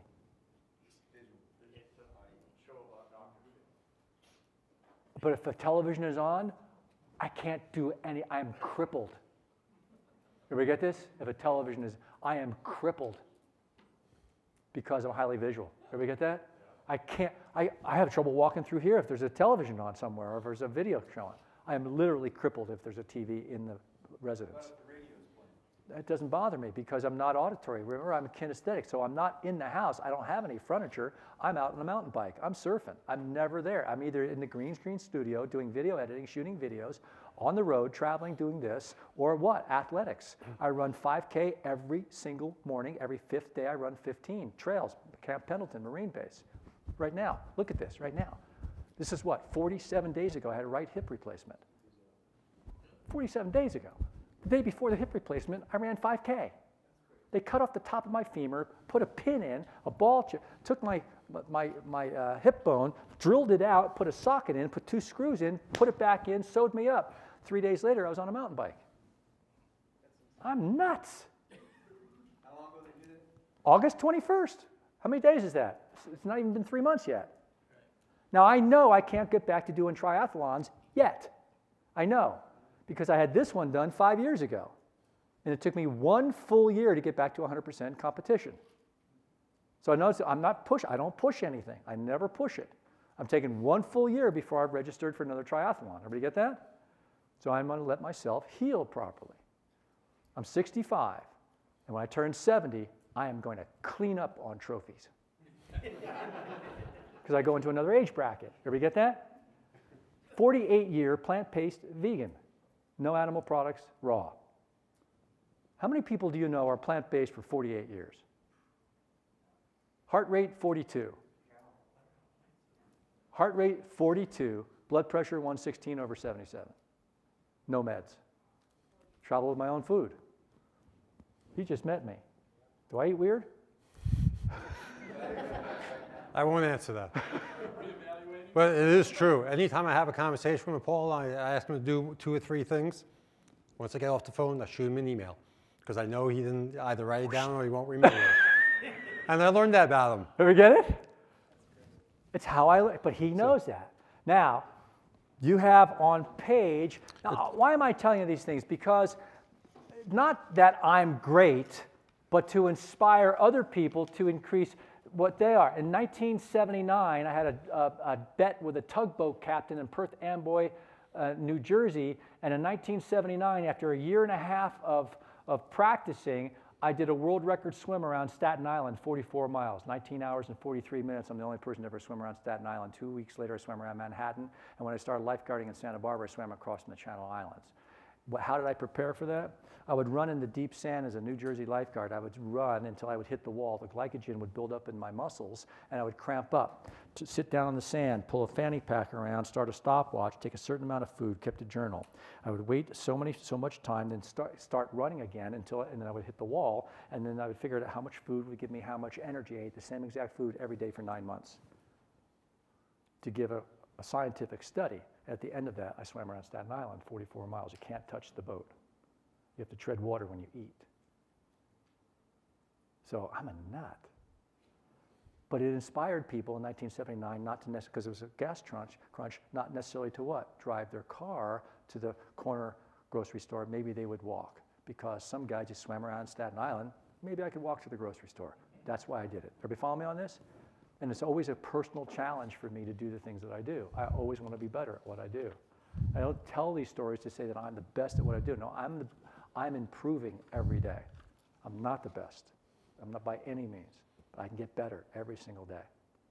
And that's what I'm always looking for. I mean, this is the best presentation I've ever done right now, today. Every day I get better as a speaker. Every day I get better as a business partner. Every day I get better as a husband, as a parent. I'm always looking to be better in the community and whatever it is I do. How can I improve? Goes back to the guiding principle. The guiding principles that we first started off with. Is today better than yesterday's? Turn to page 8. Actually, your first question is on the bottom of page 7. Question number Unfortunately, 1, we the way had the a slippage on the PDF front. kind of go wacky. So when we sent this out to be printed. So what is that on page 8? Oh, wow, it's a test. Now, you can't go up to your customers and go, excuse me, would you mind taking this so I know how to sell you some tires? But we can take it now, and then, whoa, look what's on page 9. It's the same thing. Now, did that? Yeah, it looks like the margin didn't get the first 2 questions. Yep.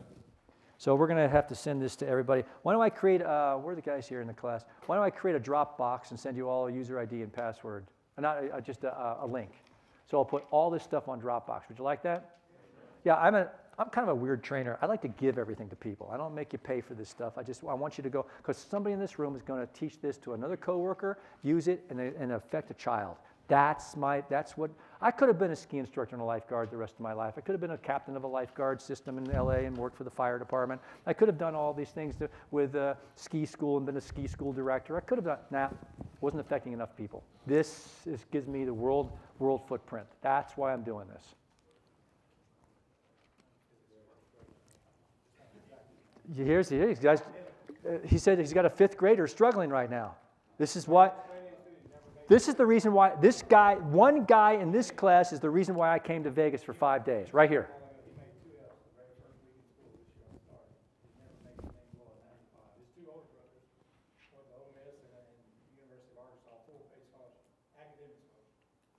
Wow. You see me after the class, I got some stuff for you. Who's got kids? Please write down on your homework page, APPLE. Jeff, would you put this on the flip chart over there? applest.com. If you have a child, this is how to deal with a strong-willed child. APPLEST.com. There is no age limit, sir. There is no age limit. What are you going to find there? Cynthia Tobias. She has a master's in NLP, same as I do. By the way, when I told you earlier I went to London for that class, guess who my instructor was in London? Bandler, the mathematician. Yeah, he's the guy who taught Tony Robbins. So I went to the guy who taught Tony Robbins. I went to Bandler over in London, spent 10 days with the guy and got my master's. So I could do what? So I could print. So now I went to print.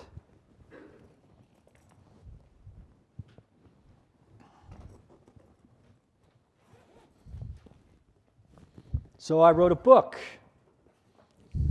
Have you heard about my book? The #1 best-selling book? No, play with me now. Don't go off script. Okay?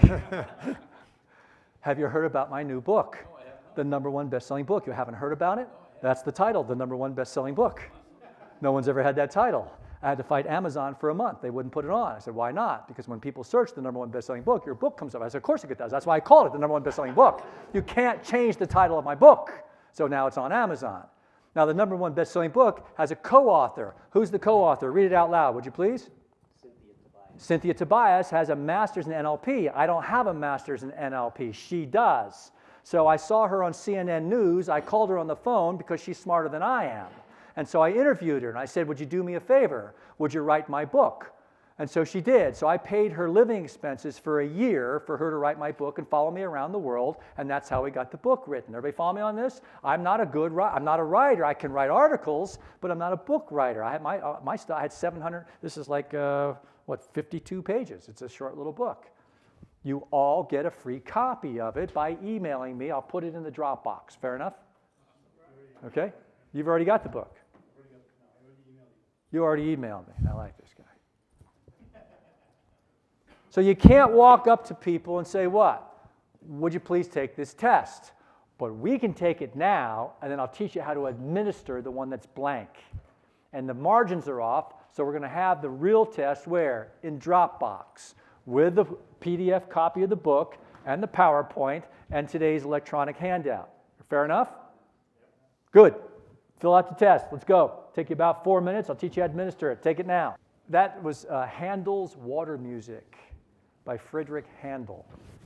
Playing that in the background, 2 o'clock in the morning, is when I do my best writing and creativity. It accelerates my learning by playing Handel's. If you have children at home doing homework, you play that in the background, they'll score better grades. Handel's Water Music. Handel's Water Music.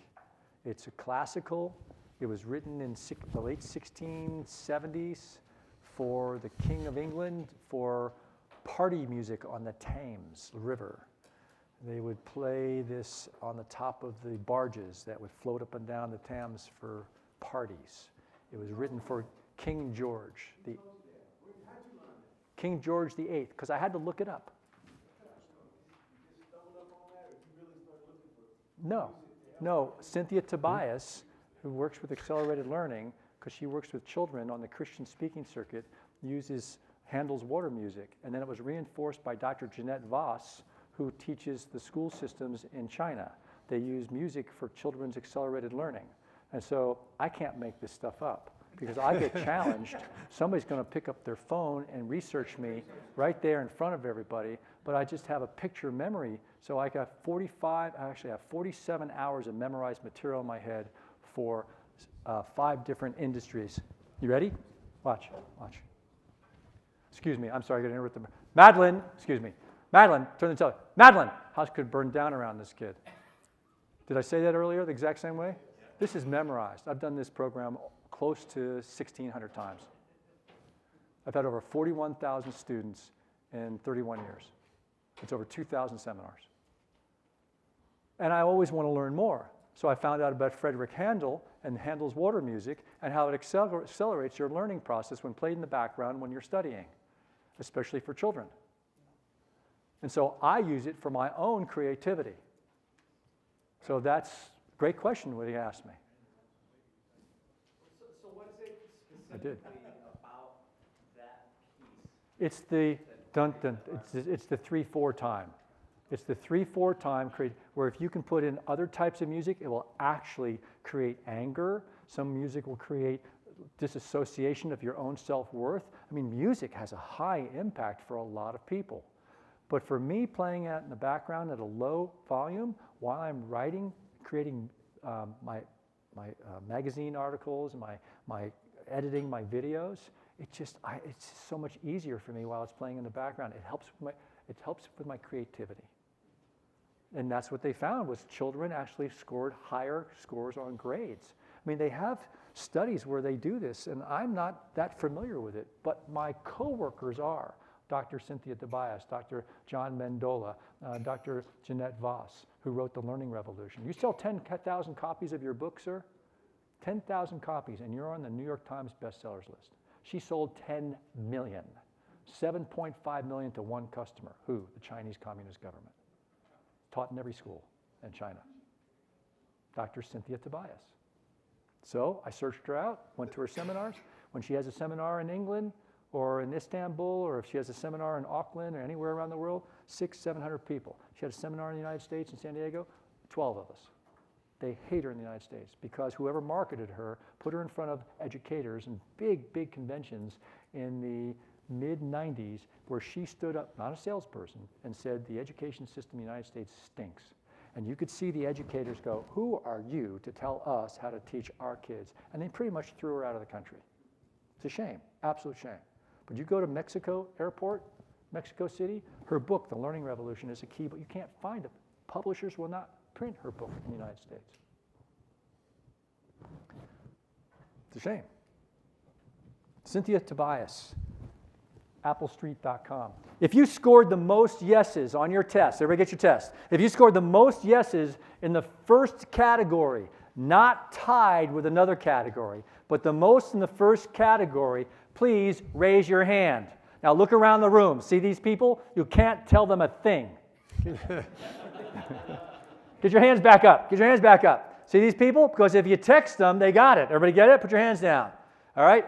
And if you need to write things down, otherwise you forget it. I got a hallelujah over here. Can I get an amen? Now, the next thing, middle category, most yeses, raise your hand. Have I got a story for you? All right, these people are good talkers. Third category, put your hand up. Okay, so what do we have the most of in this room? Visual-based. It's a shiny object. It's the car business. It's a shiny object. You guys get me on this? If this was an insurance conference, what would I have? Auditory. It's an intangible. You can't touch it. Everybody get that? You got to be able to talk somebody at their kitchen table into buying health and life insurance. You got to talk the talk because you have nothing what? To give them. There's no shiny object. You guys have a shiny object. What is that? Come on, what is it? Welcome. Does anybody score all even numbers? There she is right there. Read your numbers out to me. One more here, Paul. 888. What is that? Come on, what is that? What's somebody scores an 888? What are they? No, 888 is what? All three. Kinesthetic. She needs it. And when we were back there earlier doing the she goes, I'm kinesthetic. I said, I know you are. You don't wear shoes that hurt your feet. She goes, oh, I can't. She has to be comfortable. Isn't that wild? Now, anybody score two higher scores and a lower third score? There's the guy right over here. See these guys? See this guy here? This guy is a talker, but you can't talk to him. Come on. Everybody look up here. Watch this. Brain talk. Input, how I learn, output, how I communicate with other people. Everybody get that? So 75% of the people on the planet, input, output's the same. 25% of people on the planet, the input, output's different. And the most common difference is what? An auditory out and a visual in. And you know where I find that term? Some of the most successful business people, because you're able to talk the talk, but you act fast. It's a good trait to have. Everybody get that? There's no right or wrong here. It's just, now how accurate is the test? It's about 85% accurate. It's pretty good though. How do you determine that mismatcher? 2 high even scores and a lower third score. That's going to give you what? And the most common mismatch is the auditory out, visual in. Once in 31 years, 41,000 plus students have I seen it the other way around. It was a girl in a special education class, because I do school training, and a 6th grader, where she was a visual out and an auditory in. You'd ask her a question, what year did the Second World War end? And she would write down 1942. She would turn the page over and write 17 paragraphs of why it ended in 1940. Everybody follow me on this? And so she, as a result, she was in a challenged school system where she had to go to special classes because of her learning challenge. It wasn't a disability, it was a challenge, learning challenge. I have a school, Northside Christian School in St. Petersburg, Florida. They now have 4 kinesthetic classrooms. It's a K through 12 Christian school, private school. All my work done is in private schools. If you would like me to do work in a private school, no speaker fee, travel expense only. I was in St. Petersburg, Florida at Northside Christian School. They have 4 now because of this class, they have 4 kinesthetic classrooms for the juniors and seniors in high school. You do not have to sit in your chair during the class. You can eat in the classroom. There's cabinets all around the classroom. All what? All tactile. They're all props. Whatever they teach, they get props. It's all hands-on. Those kids went from F's and D's to C's and B's. They'll graduate as a result of this training. One of the highlights of my 31 years of speaking, Kansas City. Dealership owner, owned 3 dealerships, on the board of directors for a large, large Catholic school. Said, would you come back? I said, absolutely, speaker fee only. No speaker fee, travel only. I had 147 people in the classroom, PhDs, masters, huge Catholic school. One of the highlights of my career, I taught VAK for 3 hours, called an in-service. You do it in August before school starts. I had people in there with PhDs and masters in education. Highlight of my career, I got a high five from a nun.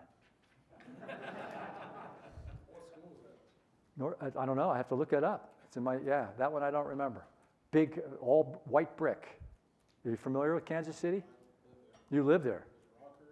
I'd have to look at it. I remember there was the Buick GMC store, the owner. He was on the board of directors. He had 3 dealerships. It was a white brick school, 2 stories, spread out really long. Is that it? Goes this way. Oh, I remember, why am I doing it this way? Come on, why am I doing it this way? What am I doing with my hands? I'm a kinesthetic visual. Did everybody get just that? I had a guy take one of these tests in one of my classes. Now watch what he scored. He scored a 7, 13, 5. So what is he? Come on, what is he? We took a break. He comes up with his test and he goes, I'm not auditory. Let me tell you why. I said, are you sure you want to have this conversation? And he stood there and he talked to me for 2 minutes. All of a sudden he goes, oh, I got it, and walks away. Everybody else left the room. The only guy standing there talking to me, telling me he's not auditory. Yeah, right? Homework page, here we go. We're going to wrap things up. Thanks everybody for coming today. This is a lot of fun. Homework page. I want you to please write this down. I got it up here on the board. It's going to be a homework page. Now, we have found that when you do your homework when? Tonight. And then 3 minutes, I'm sorry, I took your handout. 3 minutes the next day, 3 minutes the next day. You'll get, over the next 5 days, would you please write down 10/3-3-3, put the 3 5 times. So that's 10 minutes when? Tonight. 3 minutes tomorrow night. 3 minutes the next night. 3 minutes the next night. 3 minutes. Just take your handout, and I want you to go over the material. When you do that, you'll have a 60% increase in learning from today's workshop. You're going to go to other workshops. How many people here, raise your hand, you're visual-based? What happens when you go to the next workshop here for the education department at SEMA? And that speaker does this for an hour and 45 minutes, and there's no handout. You have to take notes. Everybody get that? You're going to have to. Don't leave it up. Don't blame the speaker. Not all speakers know this. You can't be upset with a speaker who has never been trained in NLP. They don't know this stuff. So they're just going to do what they know. But now you know how you learn. Who's responsible? You are. You're responsible for your own learning from this point on. And I know I have to take notes. I have to. Yes, question. What is it when, for example, I can only write when I type?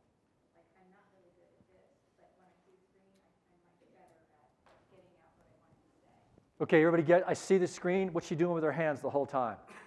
Okay, so what are you? It's a kinesthetic visual. So don't bother even with a pen. Just get rid of it. Just use the, and it's because you're more familiar with that particular tool. Don't even bother with it. Yeah, perfect. Perfect question. It's the what'd you score on your test? 11, 6, and 7 or something. 11, 6, 7. So that's why you had the visual. That's the screen. Yeah, it's the screen. That's why you prefer that, because the screen is prompting the typing, the keyboard. Very good. Good question. We'll open this up to questions in a couple minutes once we finish this. Here's your homework assignment. Watch TV tonight for 10 minutes. Jeff, get my setup over there. Would you please, give me a clean piece of paper? I'm coming over with a pen. So tonight you're going to watch television. Let's say it's a hockey. Or Football. well, football. Watch this guy kick the ball. I heard he's going to be traded. So you're going to get a piece of paper. What's V? Everybody, what's V? Everybody say auditory. Say kinesthetic. Okay, now watch this guy kick the ball. I heard he's going to be traded. What's watch? Come on. What's this? Watch this guy kick. What's kick? What's kick? Everybody say kinesthetic. Okay, if you say kinetics, I know what you're talking about. It's kinesthetic. Say it again. Kinesthetic. Watch this guy kick the ball. I heard. Traded. There you go. It's an action. It's a cooking show. And the cooking person on the show, man or woman, says, take the chicken and place it in a pot. In a couple of minutes, I'm going to show you the best way to cut an onion. People say it's a healthy way to cook. Take the chicken, place it in a pot. In a couple of minutes, I'm going to show you the best way to cut an onion. People say it's a healthy way to cook. I've done this a few times. Now, what's going to happen when you do this tonight, you'll be that much better tomorrow at the show. When you walk out of here today, you're going to go to more classes? Take notes. This guy, you have to write. You got to take notes. You have flashcards. That was my daughter. She had to do that. Give the test to 3 people. Now, why do I want you to give the test to 3 people? Because I know one of them's going to go what? What did you do? Go to a seminar or something? What is this all about? What do I have to take this for? Well, this teaches you to identify your preference on how you learn. How you learn is how you buy. So when you teach this to somebody, who's going to know it better? You are. Everybody get that? That's why I want you to give it to at least 3 people, because I know one of them is going to challenge you. And that's good. Then you're going to have to what? Teach them. Then you'll know it better. And you'll learn yourself. We had change. We did a follow-up on that already. So, oh, by the way, why does it work when you have a child stand in front of a piece of paper, pre-print the letter B, have them stand at eye level, trace it with their finger and say B, and at the same time you trace it on their back? Because it activates all the cortexes of their brain, and now you know how it works. Did we get that? Now, people in this industry are very resourceful. I teach it, and they go, oh, right, man, Jack, man, I need another $4,000. Get out there, buddy, go get them. That's not why I taught it to you. I don't know you're thinking about it. Call department, BDC center, customer relations. Think about how VAK would work in all these departments. My internet department, my hiring, my training people. If you're training people, by the way, this room is set up wrong. So speaker should stand in the middle, screen should be over there. So when your eyes go up and to the left, you retain more information for right-handed people. But we don't advertise to the left-handed population, which is only 9.2% of the population. We advertise to the right-hand population. So would you please write down your homework assignment? Please write down top left marketing. Anything that you can put in the line of sight for a customer up and to the left. So Josh, when you're doing any type of work with publications, your call to action should be where? Up and to the left. On your computer screen, on your handouts, on your flyers, anything that you can do call to action should be up and to the left. Everybody get that? Because that's where you get your highest hit factor for marketing and advertising. All right. Aaron, how are we doing? We're right there, bud. 3 ways to uncover the words they use, where their eyes go, and how they look. So I'm going to finish up with a quick story, and we're going to let them all get out of here. Am I okay for a 4-minute story? What you don't know about me was that as a ski bum, every now and then I would jump on the corporate ladder to upgrade my toys. Okay? Because you don't make much money as a ski instructor and a lifeguard. So I became the director of food and beverage at Squaw Valley Ski Corporation in Lake Tahoe. I had 425 employees and 18 restaurants. And I turned a failing department around over 4 years. Started in 1980. In 1984, Aaron, I got a phone call, and I was allowed to go for a 2-month sabbatical where I got paid and they let me go to work another job for 2 months. I got a call from ARA Food Service out of Philadelphia, Aramark, and I ran the food services for the 1984 Olympics in Los Angeles. I was 31 years old. I was in a 1-month manager's program with people like John D. and Peter Uberoff. Peter Uberoff went on to be the baseball commissioner. I was the youngest person to ever have this position. I had 3,000 employees, 42 managers. I was in charge of 3 Olympic villages, USC, UCLA, and UC Santa Barbara, feeding 11,000 athletes and trainers and coaches 3 meals a day for a month. What a job to have. I loved it. Olympic villages were handled properly. Games ended on a product plus in the black. Peter Uberoff did a great job. I went back to Squaw Valley. I was bored. No challenge. So I resigned. And I went down into Texas, into Florida, and I took 3 months traveling around, stopping off at major cities, going into the Chamber of Commerce's. And I kept a little journal. I wanted to study what made people successful. Single, had some money put away, had a nice vehicle, got down into, I would go into the chamber. Who's the best banker? Who's the best automobile dealership? Who's the best restaurant? And I would go and interview people. What makes you successful as a business owner? And I kept a journal. I got into Venice, Florida. I went to a restaurant, and the people parking my car are rude. The maitre d's rude. The waitress is rude. The bartender's rude. Aaron, everybody at this place is ticked off. Food's okay. I go back the next day, I go, I got to find the owner. This place it's run really, really weird. There's a bad vibe going on here. So I find the owner who also owns the marina. I said, this is who I am, this is what I do. I can change your company. He says, will never work. He says, I know I have a problem. I said, what's the problem? He goes, it's my general manager. He's a drunk. I said, well, fire him. He goes, I can't. Why not? His wife and my wife are best friends. He's worked with me for 17 years. Ever see where an owner gets too close to somebody and can't make an effective change? Textbook. I said, well, I'll change him. He goes, how are you going to do it? I said, I don't know. But when I do, that's what you pay me.